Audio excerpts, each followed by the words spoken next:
if we get to the bottom of Tupac's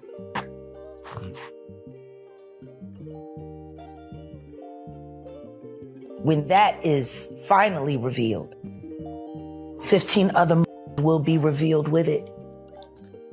And you will find that they were all committed by the same two people, a father and son.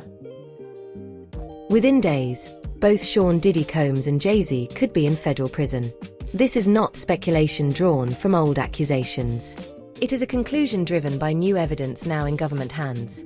The Epstein files, which have placed Jay-Z inside an FBI intake report, and the March 8 shooting at Rihanna's home, which has turned documentary evidence into something far more serious. Diddy is already serving a 50-month sentence at FCI Fort Dix, proof that the system has already moved against one mogul. The question was always whether it would move against the other. The new evidence suggests that gap is about to close, and it may close fast. 4 years, 2 months in prison. Wow. He served a year. He gets some time. He gets 15% credit, so he'd be at 14-ish. 2.5 years. So, and then he gets another 15% in the remaining. Yeah. He's out in 2 years. Yeah. Should have stuck with the original guess. I know. Yeah. Why I know. Wow. The imbalance between the two men is no longer a matter of suspicion. It is a documented contradiction. Diddy was arrested in September 2024, convicted in July 2025 on 2 Mann Act counts, and sentenced to 50 months. He has been behind bars for months. Jay-Z, however, has faced no charges, even though his name now appears within the same investigative network that led to Diddy's conviction. He has been linked in sworn testimony and named in government-released Epstein files. The federal government has already proven it can take down a music mogul. The fact that it has not yet moved against Jay-Z is not evidence of innocence, it is evidence of insulation. And that insulation now appears to be cracking. The January 2026 release of the Epstein files by the Department of Justice changed everything. More than 3 million pages, 2,000 videos, and nearly 200,000 images were made public under the Epstein Files Transparency Act.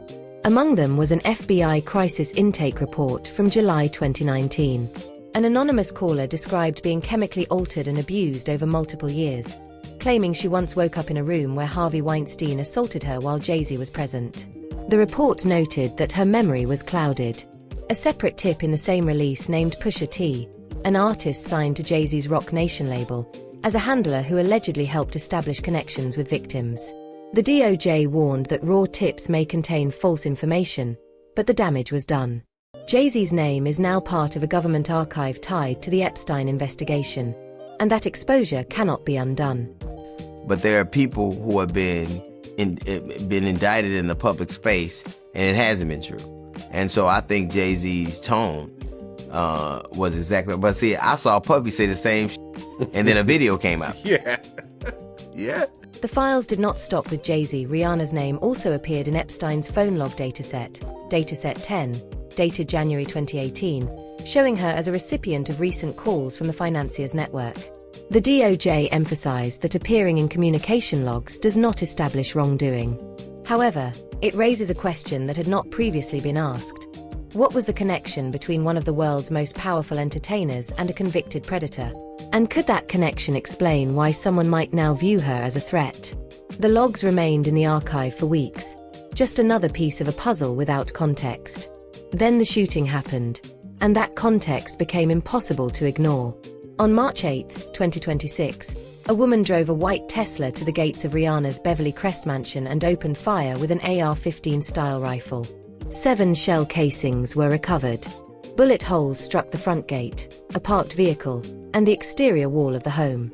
Inside the residence were Rihanna, her partner A$AP Rocky, and their 3 children. No one was injured. The shooter, 35-year-old Ivana Ortiz, was arrested within hours and charged with attempted homicide. She is being held on bail exceeding $10 million. At first glance, the incident appeared to be a celebrity stalking case. Ortiz's social media history showed signs of fixation. She had written that Rihanna wants to harm me and claimed, "When you pass away, God is taking me to my future." However, the timing and surrounding circumstances suggest something more deliberate. The key question now is whether this was an isolated act, or the final piece of evidence federal agents needed to act against Jay-Z. Ortiz had previously filed an injunction petition against Live Nation, the same corporation that co-owns Roc Nation. Her estranged husband told the court that she had sent messages weeks before the attack, demanding that he renounce Rihanna and claiming she was better than the singer. The convergence of these elements is difficult to ignore. A woman whose name appears in Epstein-related logs becomes the target of gunfire by someone with prior legal ties to the same corporate network surrounding Jay-Z. Law enforcement has not confirmed any connection, and the LAPD maintains that the motive remains under investigation. However, the pattern suggested by the evidence raises serious questions. This may not have been random, and the timing may not have been a coincidence. They don't want, if they was in any of those freak-off tapes, if they played a part in any of those Diddy sessions, they don't want it to get out to the general public to make up their brand. That's why a lot of those rappers... The shooting did not occur in isolation from the broader legal pressure building around Jay-Z. Cassie Ventura, Diddy's former partner, testified on May 27, 2026, during his trial. Her testimony was not solely about Diddy. According to Capricorn Clark, Diddy's former assistant, Cassie confided that she remained in the relationship partly because Jay-Z was already taken, implying that the scarcity of equally powerful partners made leaving feel impossible. That single statement accomplished something the Epstein files alone could not. It placed Jay-Z within the power dynamics of Diddy's alleged abuse, not merely as a bystander, but as a figure whose position in the industry may have reinforced that structure of control. Sworn testimony from a key witness creates a legal, not speculative, connection between the two men, and it entered the public record while the Epstein files were still being examined. The institutional imbalance has now become impossible to ignore. Diddy is in prison. Jay-Z is not. Yet the evidence connecting them continues to grow. The Epstein files naming him, the shooting at Rihanna's home, and testimony linking him to Diddy's power structure. There are also signals from within the industry suggesting that the relationship between the two moguls was always understood as potentially incriminating. The federal government has already demonstrated it can take down one man. The question now is whether it can do the same to the more protected figure, or whether the network that shielded both was ultimately anchored by someone even more insulated. The gap between Diddy's fate and Jay-Z's status has become the central instability of the entire narrative, and that instability is now approaching a critical point. So this one night, 50 called me up, and they got him on the phone, man. He was just talking. We was talking about old time shit. Sit down with Black Hands, sit down with with Puff Kids, the whole Puff situation, and this documentary that he's going to be doing. That instability is being driven by forces that no longer respect insulation. The Epstein files provided the documentary foundation. The shooting involving Rihanna introduced violence and unpredictability. Cassie Ventura's testimony supplied a sworn link. Together, these elements have created a convergence that makes delay increasingly difficult. The pattern suggested by this evidence points toward a scenario in which both men could face imprisonment within days. Diddy's 50-month sentence has already placed him behind bars. An arrest of Jay-Z would close the gap that has defined this story for months. If that happens, the network that once shielded both figures loses its foundation entirely. There appears to be no third figure powerful enough to sustain that structure afterward. Diddy's appeal, filed on March 13, 2026, seeking immediate release, introduces a procedural wildcard that could alter the timeline. The appeal argues that the judge punished him for conduct of which the jury acquitted him. It is a legal maneuver intended to reverse what has already occurred, but it also creates a race against time. If Diddy were released before Jay-Z is arrested, the symbolic impact of both moguls falling simultaneously would be lost. That creates an incentive for prosecutors to act quickly, especially if new evidence supports immediate action. At this stage, the case against Jay-Z appears less about development and more about timing. I never have. But I've liked Jay-Z a great deal. I've never liked there are people who do things because they know they can. And that's it had that bully mentality. There are people that do things that know they can. And here's the thing. It isn't whether you believe that Diddy did it or not. It's the silence from the people who work with him. The days ahead may represent the final moments before the entire structure breaks. The evidence is already in federal hands. The violence has already occurred. The testimony has already been sworn. What remains is the potential arrest, and the sense that the system may finally be moving after years of imbalance. However, the story does not end with 2 men in prison. The same Epstein files that reference Jay-Z also named others. The investigation that led to Diddy's conviction has always pointed toward a broader network, not just a single individual. If that network loses both of its central figures at once, others who were previously shielded may lose that protection as well. That is the larger story now waiting to unfold. The question is no longer simply whether Jay-Z will be arrested. The convergence of the Epstein files, the shooting, and Cassie Ventura's testimony makes that outcome seem increasingly plausible. The deeper question is what happens when the protection network fully collapses. When the figures who defined power within the music industry are removed simultaneously, the remaining names connected to these investigations may no longer have anyone capable of containing the fallout. The coming days may determine whether this story ends with 2 individuals, or becomes something far broader, more complex, and more exposed. While legal teams issued statements and publicists managed narratives, one figure refused to remain silent: 50 Cent. He posted images of Diddy and Jay-Z together, framing their relationship in a way that suggested something more than friendship. His caption, "Friends till the end, Jay, you still there?" cut through the carefully maintained distance others tried to preserve. Given his long-standing feud with both men, 50 Cent's words carried a weight that anonymous commentary could not. When he spoke, the rest of the industry grew quiet, and that silence reinforced what legal documents had only begun to suggest. The feelings that I have about the documentary, man, it was just old news, and they took a couple of with the footage from Puff from the days that's leading up him to get arrested, and the incidents with the people from the courts, the 2 people from the courts. So it was nothing new. That silence was eventually broken by subtle gestures that revealed more than intended. Jay-Z appeared to update the styling of his name, adding an umlaut in promotional material tied to an album anniversary. On its own, it was a minor visual change, but the timing aligned directly with heightened public scrutiny following the file releases.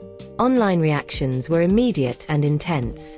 Speculation spread quickly, with many interpreting the move as a sign of awareness rather than celebration. A name change does nothing to alter what exists within federal records, but making such a change may suggest sensitivity to the growing pressure. That pressure is no longer limited to just 2 individuals. The same files that reference Jay-Z also mention Pusha T, a Rock Nation artist, in a tip alleging involvement as a handler within the broader network of claims. Even a single mention extends scrutiny to the entire label. Rock Nation was built on access, the ability to open doors that remained closed to others. If the figure at the top falls, the structure built around him may not hold.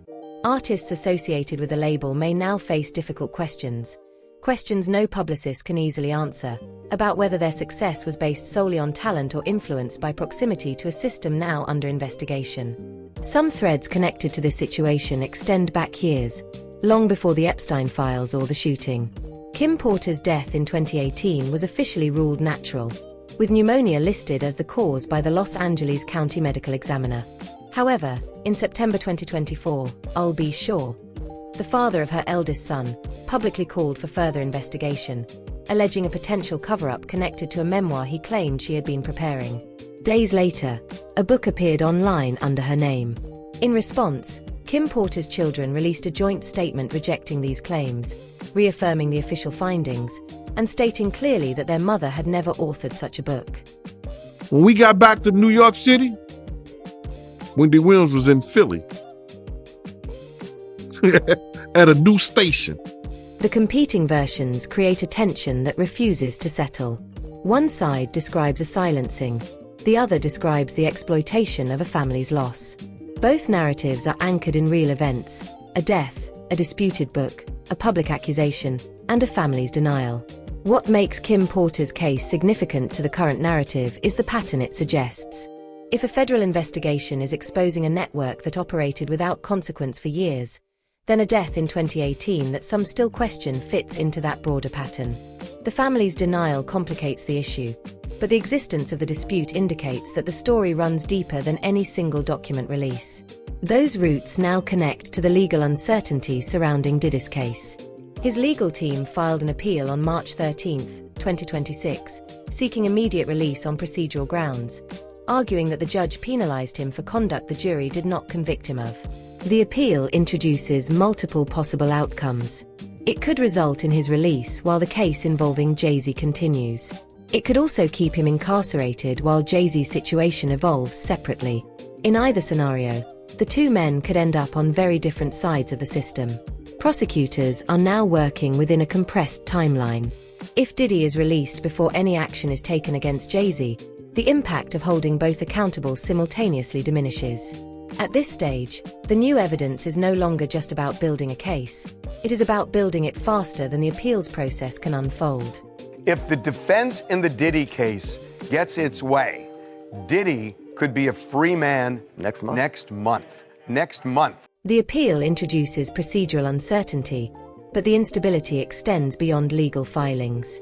Signals from 50 Cent, the name change by Jay-Z, the mention of Pusha T, and the ongoing questions surrounding Kim Porter's case, all of these elements point back to a single unresolved issue. Diddy is already in prison.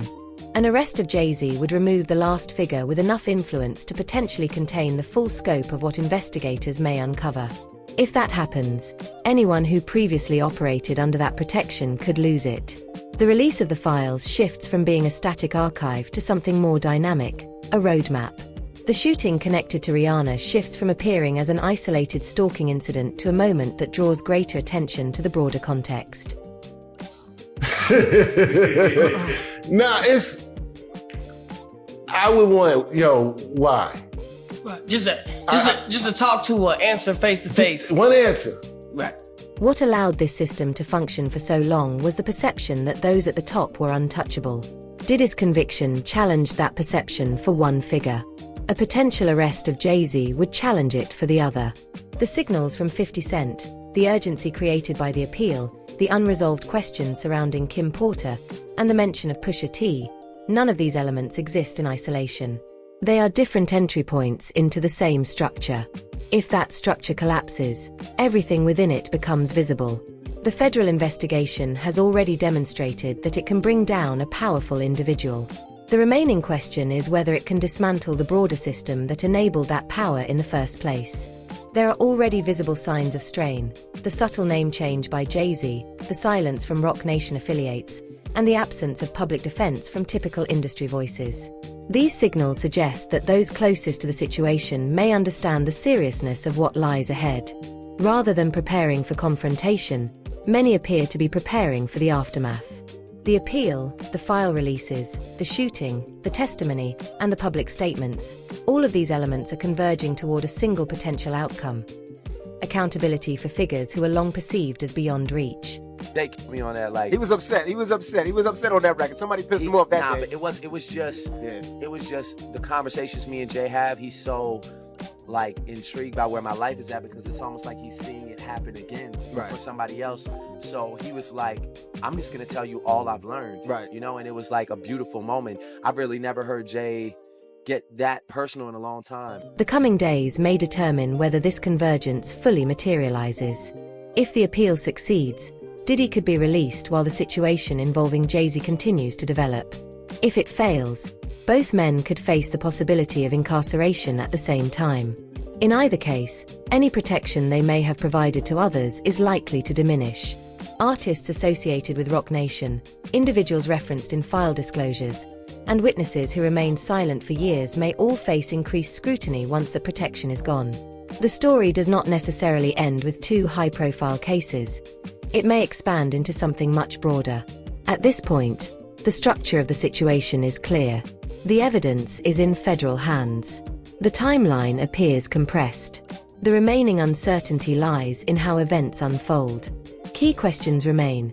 Will the appeal result in Diddy's release before any resolution involving Jay-Z? Will the incident involving Rihanna prove to be a turning point? And if a broader network is exposed, who else might be drawn into it? The answers may emerge soon, and they could reshape the entire narrative.